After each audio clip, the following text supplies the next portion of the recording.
Hello Highland Village. This year is Highland Village's 60th anniversary, and to commemorate our history, I'm sharing a monthly video featuring historical facts and trivia. July is National Parks and Recreation Month, so I'd like to talk about parks then and now. Highland Village is home to 18 parks, 320 acres in park use, 20 miles of trails with 10 of those maintained by city staff, and many facilities and amenities. In Highland Village, we average one park for every 825 residents and 19.4 acres of park land for every 1,000 residents, which exceeds the national standard. This love of parks was evident from our very beginning.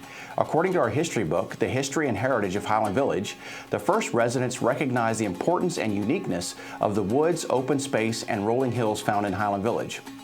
In the early days of our city, kids selected a place to play, then parents and volunteers worked to improve the property, and the city provided insurance and public safety. These citizen-initiated parks still exist today, like Turpin Park, Victoria Park, and Wichita Forest, which came about through lease agreements with Texas Power and Light and the U.S. Army Corps of Engineers. In 1986, the City Council was able to allocate funding for the first time for the city's Parks and Recreation Department. By this time, the city had 7 parks, but no master park plan to guide improvements or capital projects. Council created a Parks Task Force to work with a consultant to create a Parks Master Plan and Park Development Guidelines. A year-long process with the task force, consultant, and the community brought about an approved plan and an ordinance that required developers to provide lands or funds designated for parks.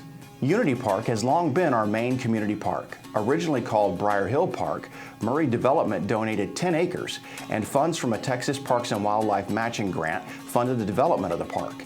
The city then saw the need for more baseball and softball practice fields and issued $350,000 in certificates of obligation to purchase a 40-acre parcel off of Briar Hill for a community park that would include an athletic complex.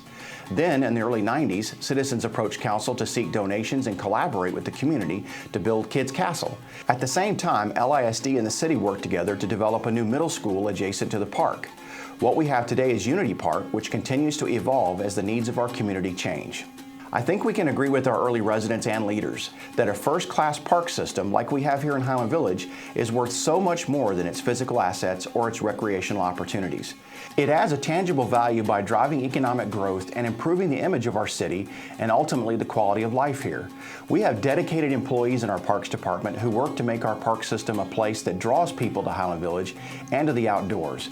So drop your cell phone, grab a cup of coffee and your dog, and I'll see you at one of our many parks.